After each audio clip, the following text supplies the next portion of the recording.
I covered the entire cost of the cruise, but my girlfriend secretly switched out my luxury cabin to give her friends an upgrade. When I uncovered what she had done part-way through the trip, what I did in response left her absolutely stunned. Hey there, and welcome. Let me walk you through the story of how I ended up crammed into a tiny, windowless room on a supposedly luxurious vacation, because my girlfriend decided her friends deserved better accommodations than I did. But don't worry, I made sure to handle it, and her reaction? Let's just say you'll want to hear how that turned out. It all began with what was meant to be the perfect getaway.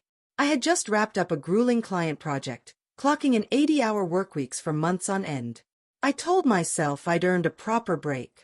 I'm not the flashy type, I'm not out splurging on gold watches or yachts, but when I travel, I like to do it right. I wanted something peaceful but indulgent. After a fair bit of research, I booked a 10-day cruise through the Caribbean.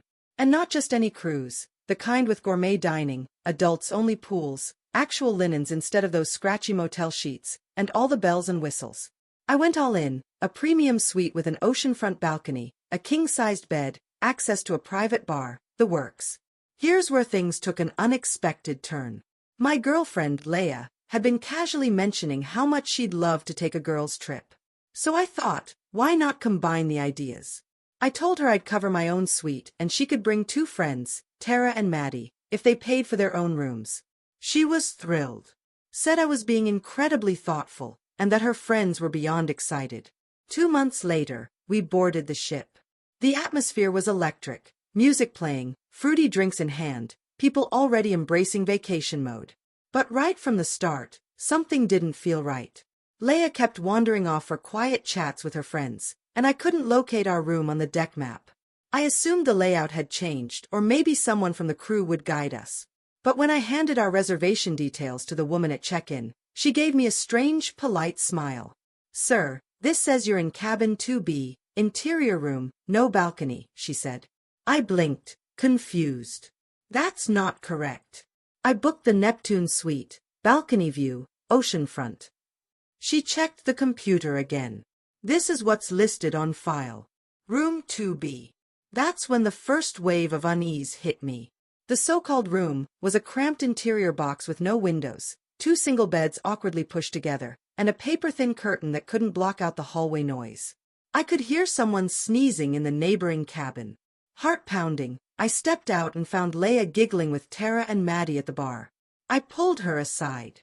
"Hey, something's wrong. Our room isn't the suite I booked." Her smile flickered briefly, then she replied, "Oh, I was going to mention, we had to make a small adjustment." "A small adjustment?" I asked, staring at her in disbelief, waiting for an explanation. She gave me that wide-eyed innocent look and said, "I thought it'd be fun if we were all close by, so I swapped things around. The girls are using the suite now. We're in the double. But it'll be fun. We'll be together the whole trip." I couldn't even speak. It felt like my throat had closed up. She had taken the room I paid for, without even discussing it with me, and handed it over to her friends like it was nothing. And the worst part was how casually she said it, as if it was some minor inconvenience. That night, I barely slept. Each time I shifted in bed, the frame groaned beneath me. The air felt thick and unmoving. Leia lay beside me, gently snoring while I stared up into the darkness, my thoughts spiraling. How did this even happen? When the sun came up, I went straight to the reception desk, needing to see the account details for myself. And just as I suspected, my credit card was still being billed for the suite. Not only had Leia switched our accommodations, but she'd also upgraded her friends under my name, using my money. I had paid for a premium experience and been demoted to a box with walls. I didn't confront her that moment. I needed clarity, a moment to breathe, and more importantly, a strategy. By the 3rd day, that dazed, shocked feeling had worn off. What remained was raw anger. That afternoon, while Leia and her friends left for a spa treatment, I stayed behind.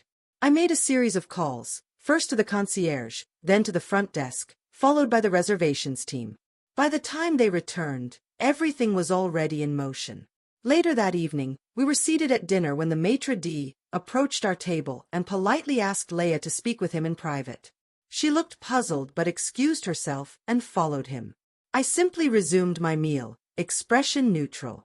Roughly 10 minutes later, she returned, visibly shaken, her cheeks flushed with disbelief. Her voice came out as a harsh whisper. "What the hell did you just do?" Maddie froze mid-chew. "What's happening?" she asked. "They moved us out of the suite." Leia snapped, glaring at me like I'd committed a federal crime. I gave a calm nod. Yes, I requested the change myself. Also made sure the billing was corrected. No reason for me to foot the bill for 3 guests enjoying first-class perks in my name. Tara blinked. "Wait, what? We're not in the suite anymore." I offered a measured smile. "That's right. You've now been placed in the same delightful interior room we were in, complete with twin beds. Oh, and going forward, you'll need your own card on file." Leia erupted. She accused me of trying to humiliate her, of acting petty and controlling. She even claimed I was jealous of her friendship with Tara and Maddie. Tara jumped in with support, saying I clearly didn't want them to enjoy the trip. Maddie, notably, stayed silent. I stood up, set my napkin on the table, and looked at them squarely. "You never asked me. You didn't even inform me. You made a financial decision with my money like it belonged to you. That's not generosity, that's exploitation. So now, I'm speaking for myself." Without another word, I walked away and checked into the suite alone. When the staff heard my side of the story, they even sent up a complimentary bottle of wine, probably not their first encounter with vacation drama of this kind. Leia didn't say a single word to me that night. She returned to the cramped interior cabin with Maddie. The next morning, she came to the suite and knocked softly on the door. Her tone had shifted, meek, apologetic. She claimed she was only trying to make the experience better for her friends, that she hadn't intended it to come across as betrayal. I asked her one thing: would you have told me if I hadn't figured it out on my own? She didn't respond. By the end of the cruise, we were hardly exchanging more than a sentence or two. On the final night, she asked me if this was it, if I was going to end things. I told her it already ended. 3 days ago, when she decided that her image, her convenience, and her social circle were more important than honesty, fairness, or the most basic level of respect. When the ship docked, I walked off alone. She tried reaching out, texts, calls, even a lengthy 7-paragraph email.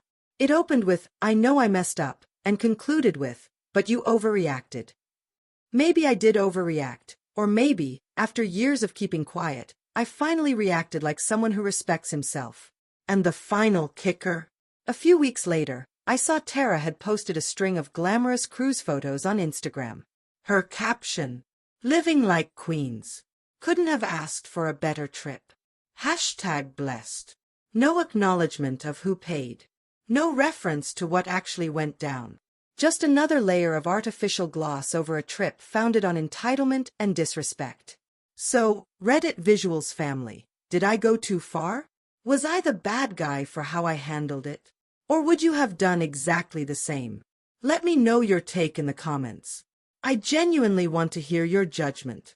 And if this story hit home or made you think, please like and subscribe. It truly supports the channel and helps us continue bringing you more incredible Reddit stories just like this one.